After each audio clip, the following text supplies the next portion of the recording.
네, 오늘 함께 나눌 말씀은 계속해서 구약성경 룻기 1장 6절부터 17절까지의 말씀을 같이 읽겠습니다. 우리 지난 야외 채플 때 룻기를 처음 시작했었는데 나오미의 가정이 이 풍비박산이 나서 이제 바로 그 다음 내용입니다. 룻기 1장 6절에서부터 17절까지의 말씀 제가 읽을 테니까 여러분들 눈으로 잘 따라와 주시기를 바랍니다.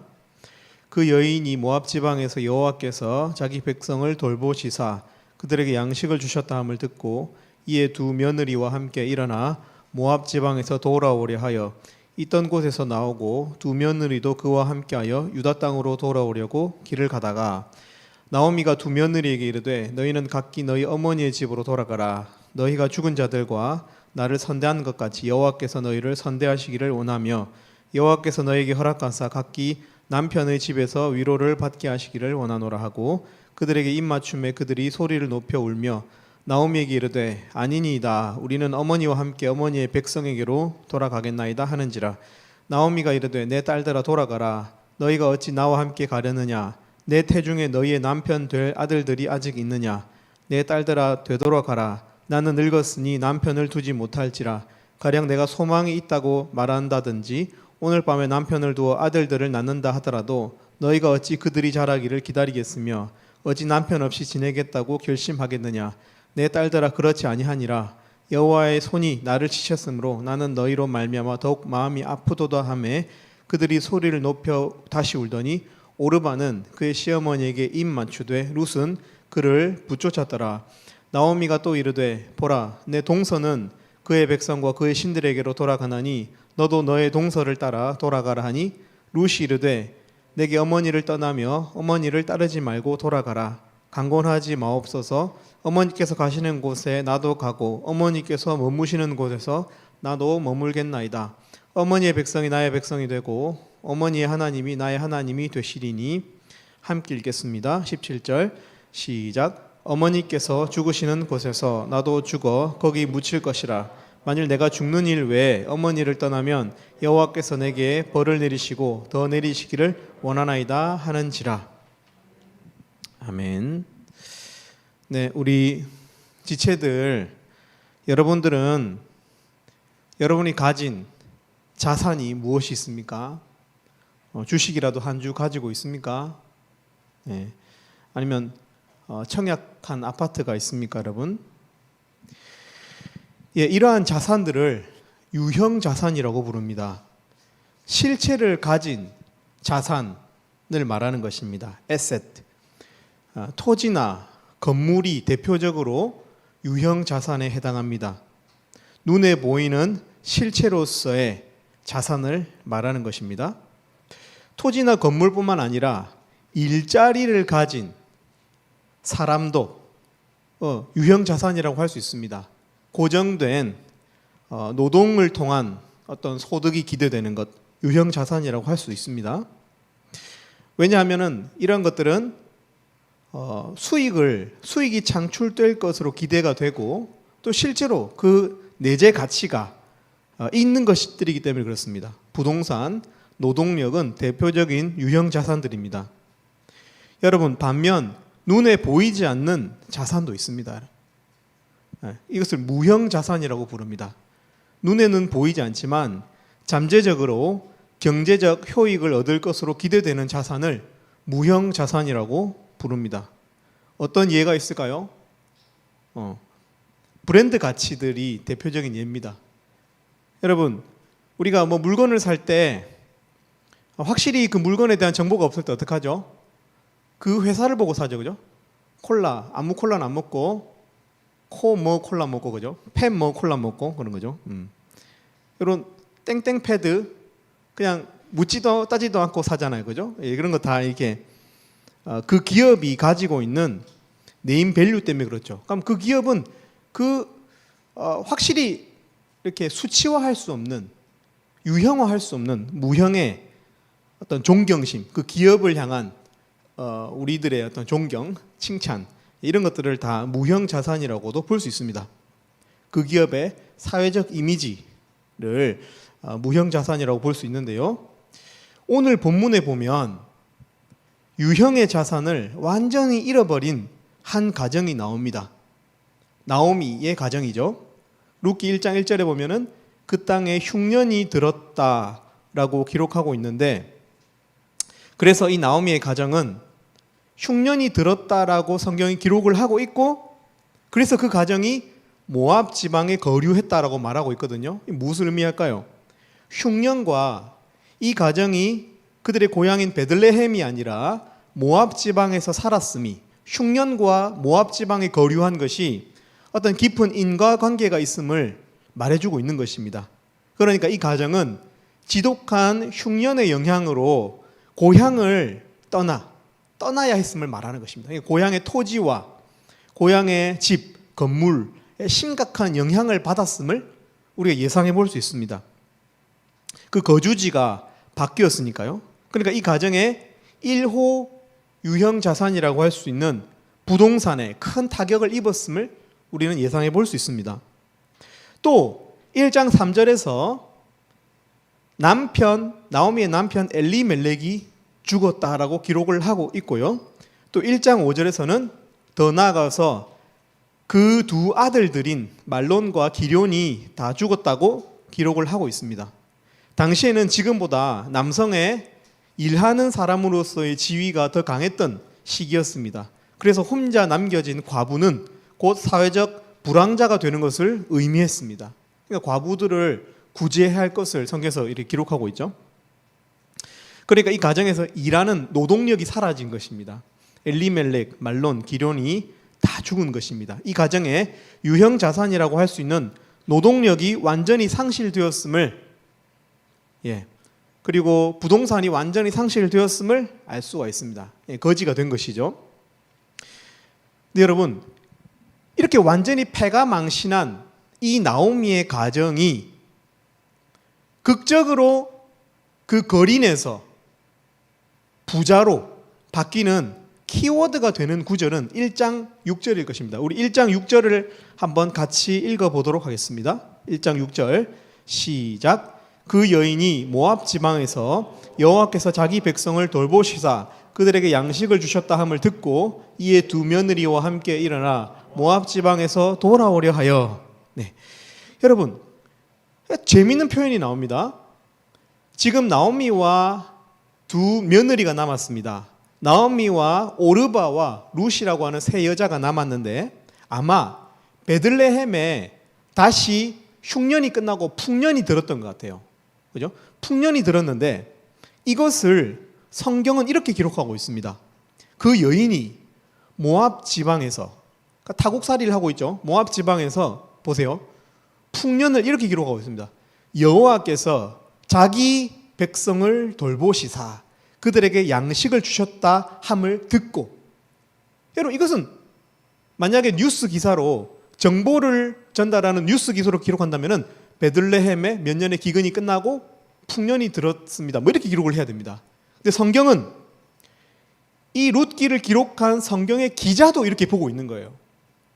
베들레헴에 흉년이 아니라 다시 풍년이 들었음을 하나님이 자기 백성을 돌보시사 그들에게 양식 주셨다 함을 풍년을 이렇게 기록하고 있는 것입니다. 하나님이 자기 백성에게 양식을 다시 주신 것으로 기록을 하고 있습니다.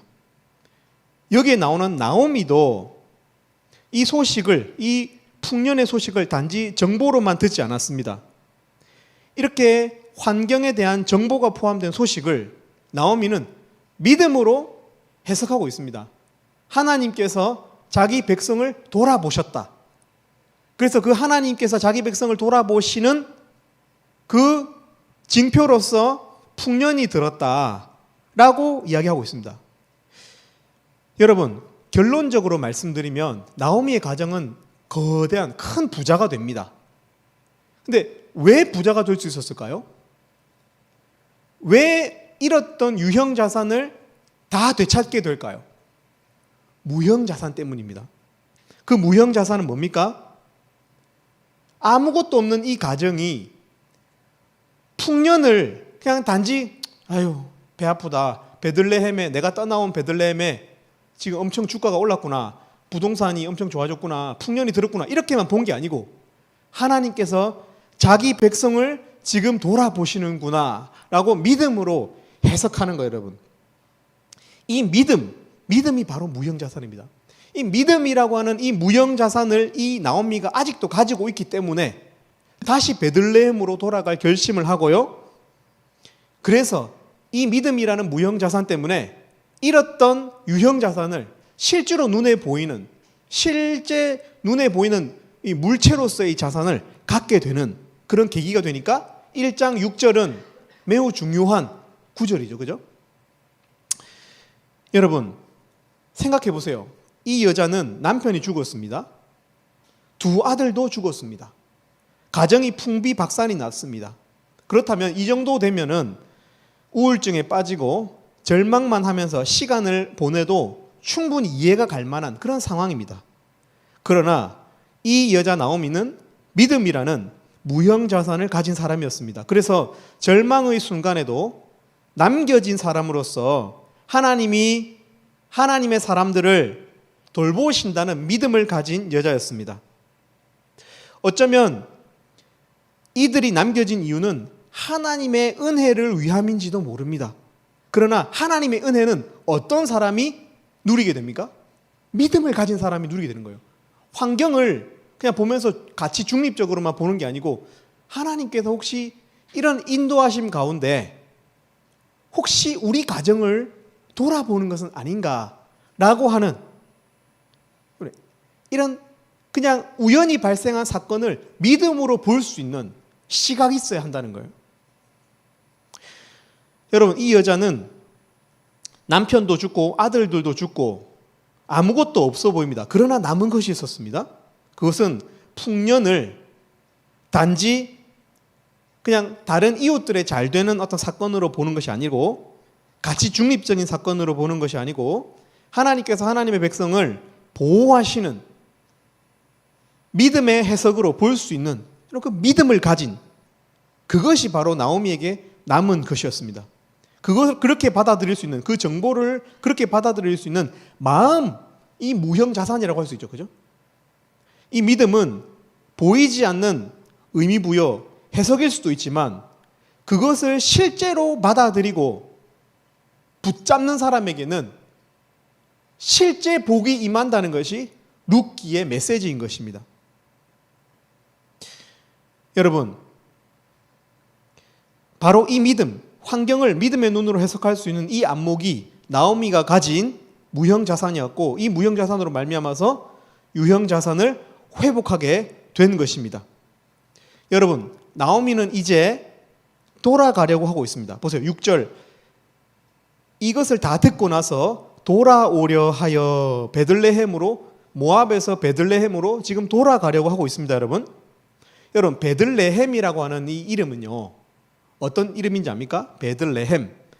아주 직관적인 이름입니다. 베트는 집이라는 뜻입니다. 라함은 빵이라는 뜻이에요. 그러니까 쉽게 말하면 빵집이라는 뜻이에요. 빵집. 양식의 집. 이런 뜻입니다. 여러분, 나오미는 아버지의 집, 양식이 풍족한 곳, 하나님의 곁으로 돌아가려고 하고 있는 것입니다. 여러분, 룻기에서 가장 많이 반복되고 있는 단어가 뭔지 압니까? 슈브라는 단어인데요. 이 슈브라는 단어는 돌아가다라는 뜻입니다. 돌아가다. 돌아가려 하여. 돌아가려고 하다가. 여러분, 믿음은 언제 점화가 되는지 압니까, 여러분? 믿음은 여기 마음속에만 있을 때 점화가 되는 게 아니에요. 믿음이라고 하는 무형자산이 언제 유형자산으로 변할까요? 발이 움직일 때, 그때 믿음에 불이 붙습니다. 믿음이 불이 붙는다는 건 믿음이라고 하는 이 내재적 가치가 터진다는 거예요. 여러분, 믿음은 그 자리에 머물러 있을 때 결정되는 게 아니에요. 믿어지는 대로 움직일 때, 돌아가려고 할 때, 발이 움직일 때, 여러분, 믿음은 활성화되기 시작합니다. 여러분, 믿는 사람들은 유형 자산이 다 사라져도 결코 빼앗을 수 없는 무언가를 가진 사람들이에요. 유형의 자산 다 잃어도 무형의 어떤 이 자산을 가진 사람들입니다. 여러분, 그러나 이 무형의 자산은 움직일 때만, 돌아갈 때만, 발이 움직일 때만 점화되는 특성을 갖고 있습니다. 발이 움직이기 시작할 때, 믿고 순종할 때, 믿고 받아들이고 움직일 때, 결정하고 결단할 때, 행동으로 우리 믿음이 구체화될 때 이 무형의 자산은 실제적인 효력을 발휘하게 됩니다. 여러분, 그런 의미에서 우리는 매우 엄청난 잠재된 재산들을 가진 사람들입니다. 중립적 정보 속에서 하나님의 손길을 볼 수 있는, 하나님의 손길로서 상황을 해석할 수 있는 믿음의 눈을 가진 사람들입니다. 여러분, 믿음이라고 하는 이 무형의 자산을 결코 잃어서는 안 됩니다. 절망적인 상황에도 그 누구도 빼앗을 수 없는 자산을 우리가 가지고 있어요. 하나님께서 하나님의 백성을 반드시 돌보신다라고 하는 이 믿음, 이 무형 자산을 가진 사람들이 바로 우리들입니다. 여러분, 하나님께서 환경을 열어주실 때 하나님의 뜻에 대해서 고민해 보시고 적극적인 의사결정을 하실 수 있기를 바랍니다. 늘 미루어서는 안 돼요. 결정과 결단을 미루어서는 안 돼요. 슈브가 있어야, 돌아감이 있어야 믿음이 비로소 하나님이 주시는 은혜가 되는 것입니다. 여러분, 그 다음으로는 우리가 1장 7절에서부터 17절까지의 말씀을 우리가 함께 읽었었는데요. 1장 7절에서부터 17절까지의 말씀. 여러분, 이 7절에서부터 17절까지의 내용은 한 가지입니다. 그것은 뭐냐면은 이 나오미가 베들레헴으로 돌아가다가 지금 오르바와 룻이라고 하는 두 며느리가 있거든요. 이 며느리를 자기 고향으로 되돌려 보내주는, 그래서 거기서 새로운 남편을 맞이하라고 하는 기회를 부여하는 내용입니다. 그래서 실제로 이 두 며느리와 시어머니인 나오미가 헤어지는 그 내용이 7절에서부터 17절까지의 내용입니다. 여기서 과연 성경은 우리에게 어떤 메시지를 주고 있을까요? 여러분, 우리가 읽었던 7절에서부터 8절에 보면 우리 7절에서부터 8절 말씀 같이 한번 읽어볼까요? 시작. 있던 곳에서 나오고 두 며느리도 그와 함께하여 유다 땅으로 돌아오려고 길을 가다가 나오미가 두 며느리에게 이르되 너희는 각기 너희 어머니의 집으로 돌아가라. 너희가 죽은 자들과 나를 선대한 것 같이 여호와께서 너희를 선대하시기를 원하며.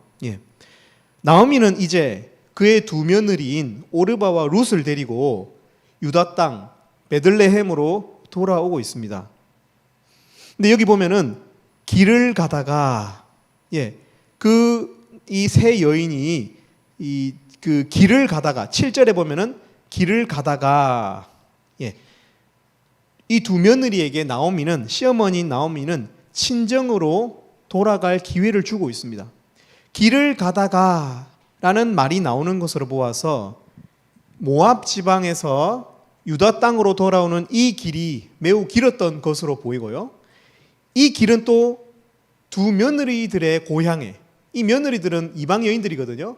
그러니까 이 이방 여인들의 자기 고향에, 자기 친정 마을에 아주 가까운 그런 지역을 걸었던 것으로 보입니다. 그러니까 이 두 며느리 입장에서는 얼마나 집에 가고 싶겠어요. 여행이 고되고 고향에 대한 향수가 짙어지고 있었던 이 시점에 나오미가 말하고 있는 것입니다. 돌아가라. 돌아가도 된다. 나는 이제 남편이 없다. 여러분, 그 당시에는요, 이런 좀 어려운 우리로서는 조금 이해가 안 되는 문화인데, 그게 뭐냐면은 자기 남편이 죽으면 그 집에 있는 동생, 남편의 동생이 결혼을 다시 하는 거예요. 왜냐하면은 이 여자가 혼자 남겨질 경우에는 불황자가 될 가능성이 크기 때문에, 거린이 될 가능성이 크기 때문에 이 여인을 책임지기 위한 책임법인 거죠. 이 여자를 그냥 과부로 두는 것이 아니고 시어머니의 그러니까 작은 아들, 그 죽은 형의 동생을 통해서 다시 결혼하게 하는 그런 법이 있었어요. 그런데 나오미는 지금 자녀가 없는 거예요. 그러니까 돌아가라고 하는 것입니다. 여러분, 제가 왜 이런 이야기를 하는지 아세요? 돌아가는 것이 정당하기 때문입니다. 기대할 것이 없는 집안이잖아요. 다 죽었어요. 아들이 말론과 기론 둘 중에 한 명이 살아있으면은 나머지 그 형수나 제수를 책임지면 되는데 다 죽었거든요. 그 나오미가 또 하는 말이, 나는 지금 내 뱃속에도 아기가 없다. 알다시피 내 남편도 죽었지 않냐. 그러니까 설령 지금 내가 재혼해서 아들을 낳는다 해도 언제 이 아들이 클 때까지 기다렸다가 너희가 결혼할래? 그러니까 고향으로 돌아가라는 것입니다. 왜 이런 이야기를 할까요? 왜 나오미가 이런 이야기를 하고 있을까요? 성경이 왜 이걸 보여줄까요? 오르바와 룻이 돌아가도 되는 상황이라는 거예요. 충분히 이해가 가는 상황이라는 것입니다, 여러분. 근데 여러분, 우리 10절 말씀 읽어볼까요? 10절에 보면 며느리들이 뭐라고 이야기하는지 한번 보세요. 1장 10절 말씀 같이 한번 읽어보겠습니다. 시작. 나오미에게 이르되 아니니이다. 우리는 어머니와 함께 어머니의 백성에게로 돌아가겠나이다 하는지라. 예, 보세요. 이 두 며느리가 어떤 며느리들임을 보여주고 있는 거예요? 착한 며느리들이에요. 자기들도 지금 처지가 딱하지만 사실 우리가 시어머니를 떠나고 나면은 시어머니는 더욱 나이가 많아 늙었기 때문에 이삭도 못 줍는, 파지도 줄 수 없는 그런 더 경제적 위급자 이 상황에 놓일 수 있기 때문에 어머니를 떠나지 않겠다라고 이야기하고 있어요. 왜 이 이야기를 할까요? 왜 두 며느리의 이런 모습을 보여줄까요? 이 두 며느리는 이해가 갈 뿐 아니라 착한 사람들이라는 거예요. 착한 사람들. 그렇죠. 동정심이 필요한, 동정해야 될 이 몸이 약한 시어머니를, 그죠? 동정하고 있잖아요. 도와주겠다고 하고 있고 떠나지 않겠다고 이야기하고 있는 거예요. 같이 책임지자고 하고 있는 것이죠. 두 며느리는 착합니다. 그들은 시어머니를 버리지 않으려고 했습니다. 성경이 이처럼 이 먼 여행길, 이 여행이 고되었다라고 이야기하고 있고, 그리고 이 두 며느리가 착하다는 것을 말하는, 착하다는 것을 보여주는, 설명하는 이유는 나중에 이 시어머니를 떠나게 될 오르바라고 하는 이 며느리를 부각시키는 거예요. 오르바가 떠나는 것이, 결국 이 오르바가 떠나게 되거든요. 떠나는 것이 정당하다는 거예요. 잘못된 게 아니라는 거예요. 충분히 착하다는 거예요. 세상적 관점에서 착하다는 것입니다. 시어머니도 그래서 그들에게 돌아가라고 하고 있고, 나는 더 이상 아들이 없다고 하고 있고, 결혼하기 어렵다고 이야기하고 있습니다. 여러분, 그럼에도 불구하고 이 오르바와 룻은, 이 두 며느리는 처음에 돌아가지 않으려고 했습니다. 착한 며느리들입니다. 이해가 가는 며느리들입니다.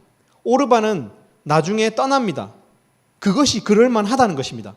평범한 상식으로 이해가 간다는 거예요. 이게 참 착한 며느리 오르바라는 거예요.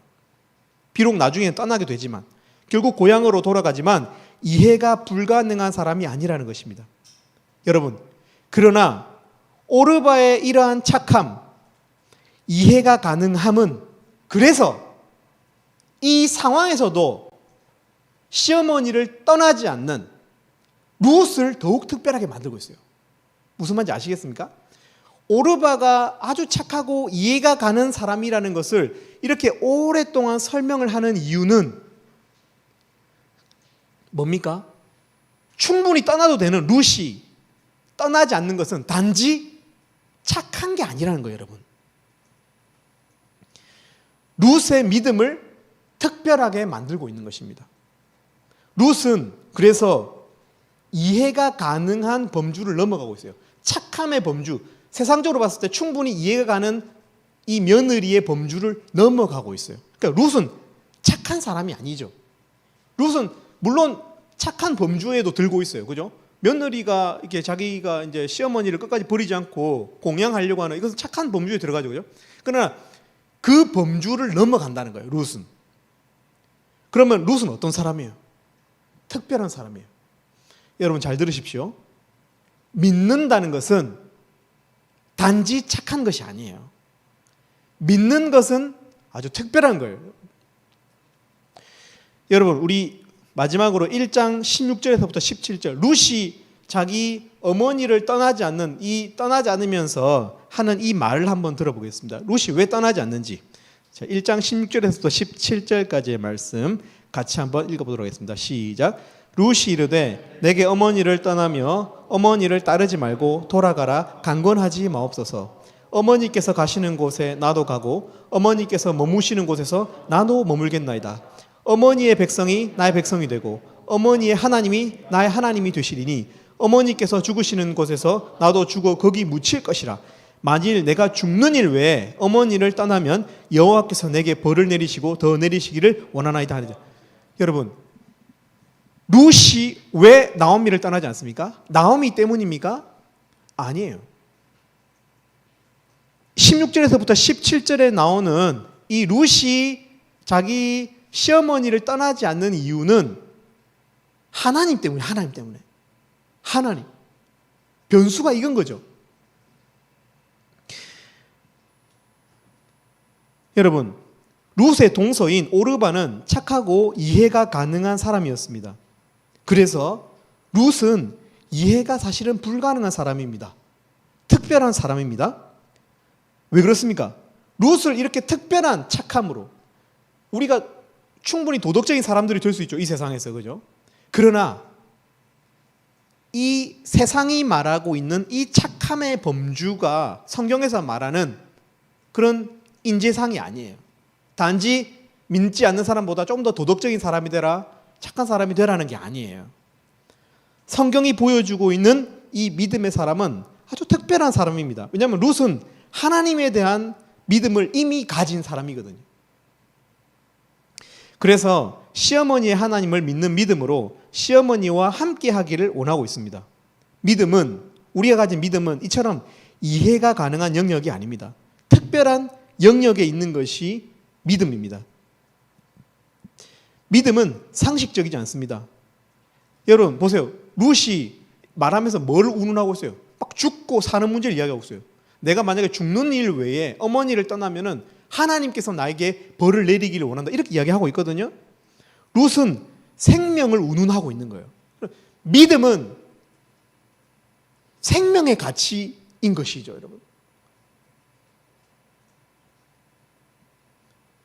타협이 불가능한 거예요, 이 믿음이라는 것은. 어떤 일이 있어도 나에게 어떠한 고난이 오고 어떠한 인생의 변수가 발생해도 나를 끝까지 나되게 하는 것, 절대로 포기할 수 없는 것, 그게 믿음이라는 거예요. 룻은 생명을 운운하고 있습니다. 14절에 보면 그녀는 어머니를 붙쫓았습니다. 또 18절에 보면 그녀는 굳게 결심했습니다. 단순히 착한 정도가 아니라 악착 같은 그런 면모를 보여주고 있습니다. 이것은 우선순위가 아니라 절대순위죠. 여러분, 믿음은 이런 것입니다. 신앙생활은 단순히 좋아서 하는 것이 아니에요. 더 도덕적인 사람이 되기 위해서 하는 것이 아닙니다. 믿음은 특별한 것입니다. 룻의 말을 들어보면 단순히 시어머니를 불쌍히 여기고만 있는 것이 아니에요. 시어머니가 불쌍해서 남겠다는 게 아니에요. 그녀는 시어머니의 하나님을 믿는 믿음을 가지고 있는 거예요. 시어머니 때문에 남은 게 아니에요. 자기 하나님 때문에 남은 거지. 사랑하는 우리 ESF 양들, 잘 들으십시오. 여러분, 목자님 때문에 여기 나오면 안 돼요. 관계성 때문에, 내 기호 때문에, 내 성향 때문에 여기 나오면 안 된다고요. 우리 공동체 분위기가 좋아서 나오면 결코 안 돼요. 여러분에게 해롭습니다. 그것은 여러분. 실망할 것이기 때문에. 무엇 때문에 남아야 돼요? 여러분이 의사결정하는, 결정적인 의사결정을 하는 원인이 무엇이어야 돼요? 여러분이 생명까지도 걸 수 있는 여러분 그 가치가 어디서 나와야 돼요? 하나님 때문에. 하나님. 살아계시는 하나님. 여러분.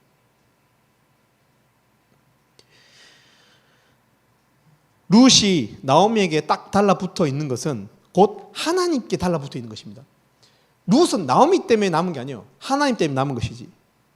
오르바처럼 평범하게 착할 수도 있었지만 평범을 깨고 하나님을 선택하고 있습니다. 사랑하는 우리 이맨들, 여러분의 신앙은 어떤 우선순위를 갖고 있습니까? 할 만큼 하고는 포기할 수 있는 그런 어떤 것입니까? 적당하게 하고 나서는 이제 다 된, 졸업하고 나서는 다 된, 여러분 그런 것입니까? 아니면 그 누구도 꺾을 수 없는 최고의 우선순위에 여러분의 믿음이 있습니까? 여러분 16절과 17절을 읽어보면 마치 결혼 서약서와도 같습니다. 내가 그렇잖아요. 죽음이 갈라놓기 전까지 내가 이거를 깨면은 하나님의 저주를 받겠다. 이게 결혼 서약이죠. 운명을 같이 하겠다는 거예요. 여러분 믿음은 이런 것입니다. 그렇잖아요. 생명은 우리 인생의 행복의 아주 근간에 있잖아요. 절대적인 거잖아요. 생명을 운운하고 있잖아요. 믿음 앞에서. 우리의 신앙은 생명나무인 것입니다.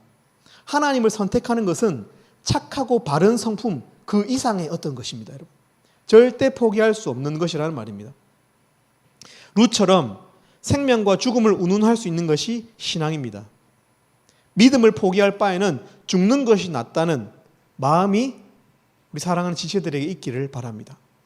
하나님을 깊이 알아가실 수 있기를 바라요. 하나님이 여러분을 얼마나 사랑하시는지,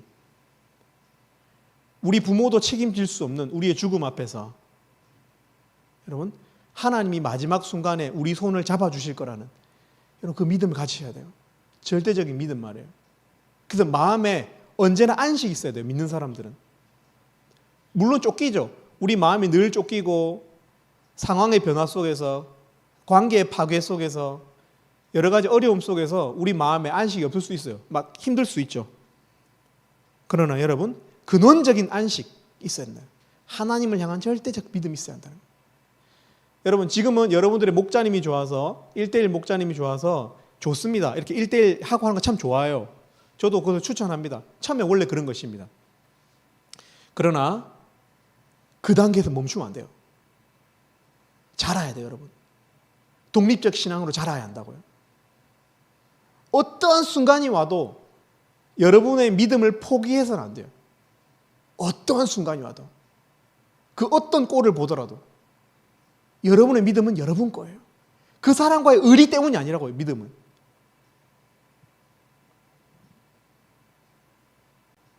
여러분 저는 여러분에게 이렇게 믿음을 강요하면서 여러분이 정말 이 살아있는 믿음을 가졌으면 좋겠다고 할 때 진짜 진정성 있는 제 마음의 사랑을 느껴요. 여러분들을 향한 아끼는 마음이 내가 느껴진다고. 막 아부하는 것보다도 여러분이 진짜 하나님을 떠나서 안 된다. 여러분이 나중에 치매가 걸리고 그죠? 고지혈증에 걸리고 심근경색이 오고 아무도 여러분을 책임질 수 없을 때 물론 지금도 함께 하시는 그 하나님이 그때 여러분을 책임지실 것이기 때문에 이 근원적인 믿음이 흔들려서는 안 돼요. 그리고 내가 이게 너무 중요한 말이기 때문에 여러분들에게 이런 것을 제안할 때 살아있음을 느끼고요. 여러분에게 최고의 사랑을 주고 있다는 그런 생각이 듭니다. 착한 사람이 되지 마시고 물론 믿는다는 것은 결과적으로 착하죠. 그죠? 이 며느리 착하잖아요. 룻은. 착한 사람이 되는 것을 의미하지만 단지 착한 사람이 아닌 거예요. 그래서 착한 사람이 아닌 믿는 사람이 되라는 것입니다. 우리 이 시간 주의 음성을 내가 들으니 이 찬양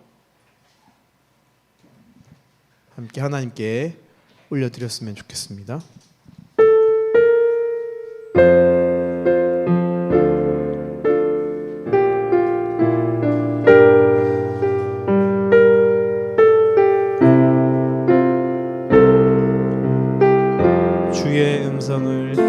주의 음성을 내가 들으니 사랑한단 말일세 믿는 마음으로 주께 가오니 나를 영접하소 주여 넓으신 은혜 주여 넓으신 은혜 베푸사 나를 받아주시고 나의 품은 뜻 주의 뜻같이 되게 하여 주고 한 번 더 주의 보좌로 주의 보좌로 나아갈 어찌하니 기쁠까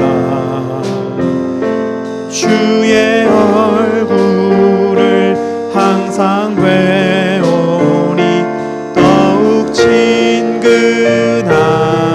마지막으로 우리 구주의 넓은 사랑을 증량할 자 없으며 주가 주시는 참된 기쁨도 헤아릴 수 없도 내가 매일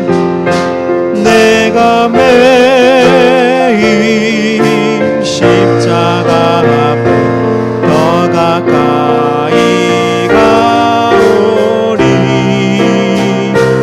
구세주의 흘린 보배 피로써 나를 정케 한 번 더. 내가 매일 십자가 앞에 더 가까이 가오리. 구세주의 흘린 보배 피로써 나를 정케 하소서. 여러분, 왜 주일이 하나님께 예배하는 날이 안식일인 줄 압니까? 왜냐하면 참된 안식은 우리가 죽어야만 누릴 수 있는 것이기 때문입니다. 죽어야만, 죽은 사람들 있죠, 여러분. 믿어서 죽은 사람들, 하나님의 품에서만 진정한 안식을 누릴 수가 있는 것, 그게 안식입니다. 근데 여러분, 언제 이 세상에서 유일하게 그것과 같은 안식을 누릴 수 있는지 압니까? 믿음을 가져야 돼요. 믿음을.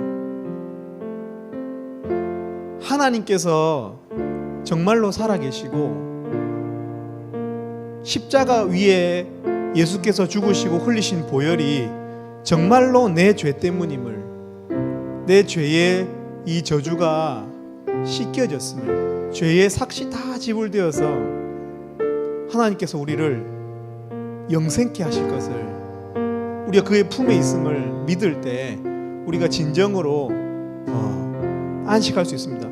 믿어야만, 하나님을 믿고 예배해야만 안식할 수 있기 때문에 주일이 안식일인 것입니다. 안식일. 우리 지체들의 마음에 믿음이 있기를 바랍니다. 말씀은 단지 아는 것이 한자가 더해지는 거 아닙니다. 성경에 대한 정보가 더 많아진 것 아닙니다, 여러분. 하나님을 향한 믿음을 가져야 됩니다. 믿는 것은 매우 특별한 일이고요, 실제로 우리 마음에 안식을 가져다주는 놀라운 우리 무형 자산들입니다. 무형의 자산들을 유형으로 바꿀 수 있는 하나님의 은혜를 받아들이게 하는 것도 믿음이고요. 사랑하는 우리 형제 자매님들이 참된 믿음을 가졌으면 좋겠습니다. 우리 이 시간 함께 기도했으면 좋겠습니다.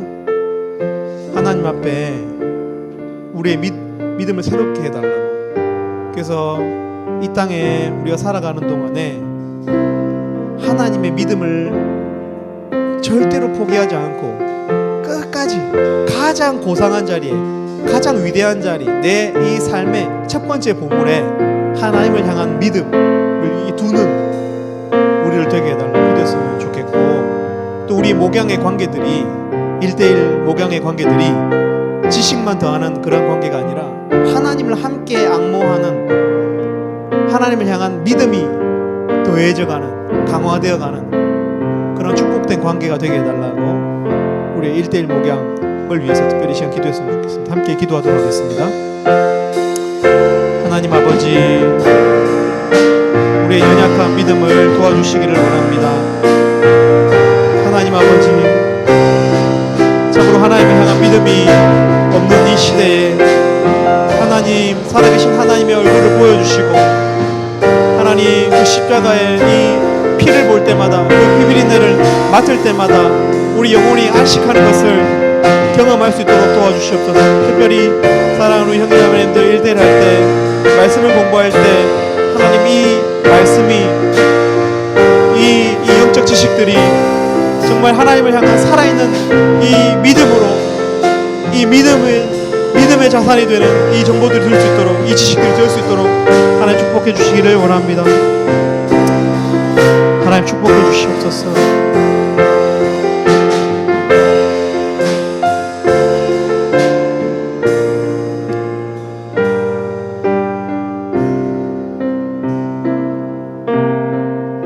제가 한번 기도하도록 하겠습니다.